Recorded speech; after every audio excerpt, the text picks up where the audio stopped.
SIT దూకుడుతో కల్తీగాళ్లకు వణుకు మొదలైంది అని స్వచ్ఛాంధ్ర కార్పొరేషన్ చైర్మన్ కొమ్మారెడ్డి పట్టాభిరామ్ యాదవ్ అన్నారు.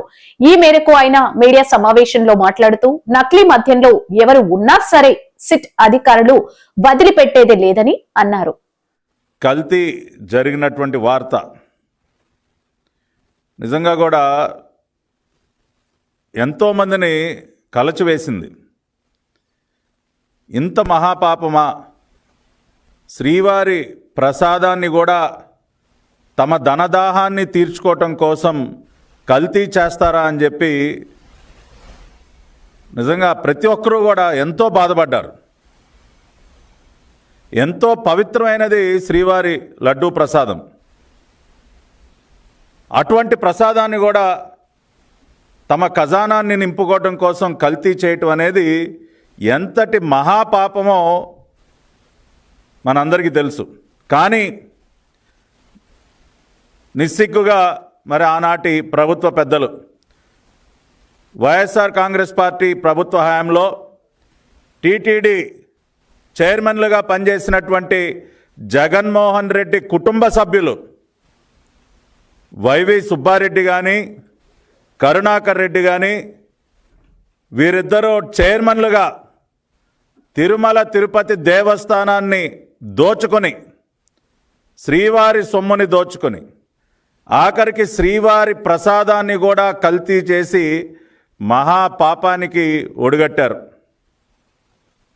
ఆ కల్తీ వ్యవహారాన్ని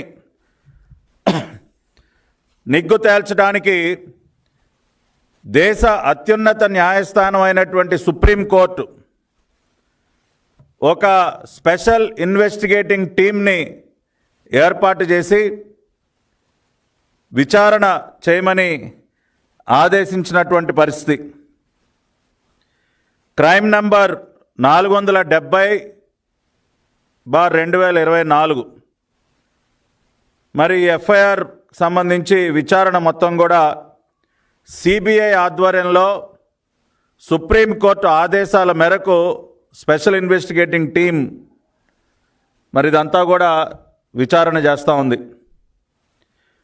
దీనికి సంబంధించి ఇప్పటికే అనేక మందిని విచారించటం, అరెస్టులు చేయటం అన్నీ కూడా చూసాం. కానీ లేటెస్ట్గా అజయ్ కుమార్ సుగంధ్ ఈ కేసులో అక్యూజ్డ్ నంబర్ 16గా ఉన్నటువంటి అజయ్ కుమార్ సుగంధ్ యొక్క అరెస్టు, దానికి సంబంధించి సిట్ వారు సబ్మిట్ చేసినటువంటి రిమాండ్ రిపోర్ట్లో కొన్ని సంచలనాత్మకమైనటువంటి వాస్తవాలు బయటపడినటువంటి పరిస్థితి. ఎవరు ఈ అజయ్ కుమార్ సుగంధ్ అంటే, సుగంధ్ ఆయిల్ అండ్ కెమికల్స్ కంపెనీకి యజమాని.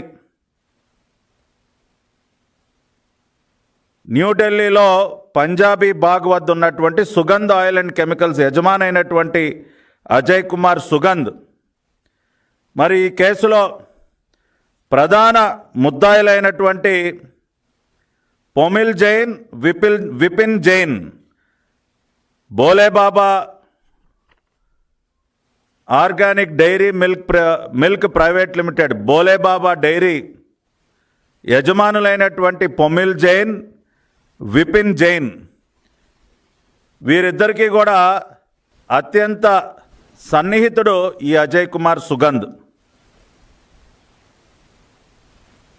ఈ అజయ్ కుమార్ సుగంధ్ అనే వ్యక్తి బోలేబాబా డైరీకి కొన్ని ప్రమాదకరమైనటువంటి రసాయనాల్ని సరఫరా చేయటం జరిగింది. మోనోగ్లైసిరైడ్, అదేవిధంగా acetic acid Esther, మోనోగ్లైసిరైడ్ and acetic acid Esther అనేటటువంటి ప్రమాదకరమైనటువంటి రసాయనాల్ని సుగంధ్ ఆయిల్ అండ్ కెమికల్స్ అనేటటువంటి తన కంపెనీ ద్వారా బోలేబాబా డైరీకి సరఫరా చేయటం జరిగింది. అవి కూడా చిన్న మొత్తంలో కాదండి, దాదాపు 7,94,76,750 రూపాయలు విలువైనటువంటి 6.5 లక్షల కిలోల రసాయనాల్ని బోలేబాబా డైరీకి సరఫరా చేశారు. 2022 నుంచి 2024-25 మధ్య 6.5 లక్షల కిలోల రసాయనాలు, 7,94,00,000 విలువైనటువంటి రసాయనాలు, మోనోగ్లైసరైడ్, ఎసిటిక్ యాసిడ్ ఎస్టర్ అనేటువంటి రసాయనాలని బోలేబాబా డైరీకి ఈ అజయ్ కుమార్ సుగంధ్ అనే వ్యక్తి సరఫరా చేశాడు.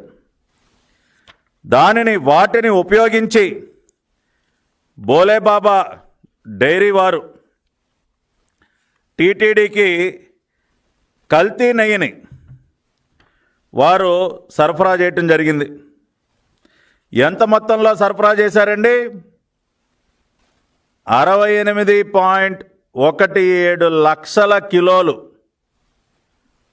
అంటే దాదాపు 251 కోట్ల విలువైనటువంటి 68.17 లక్షల కిలోల అడల్ట్రేటెడ్ గీ టీటీడీకి సరఫరా చేయటం జరిగింది. అంటే ఒక్కసారి ఆలోచించండి, దాదాపు 8 కోట్ల రూపాయల విలువైనటువంటి రసాయనాలు, ప్రమాదకరమైనటువంటి రసాయనాలు కొనుగోలు చేసి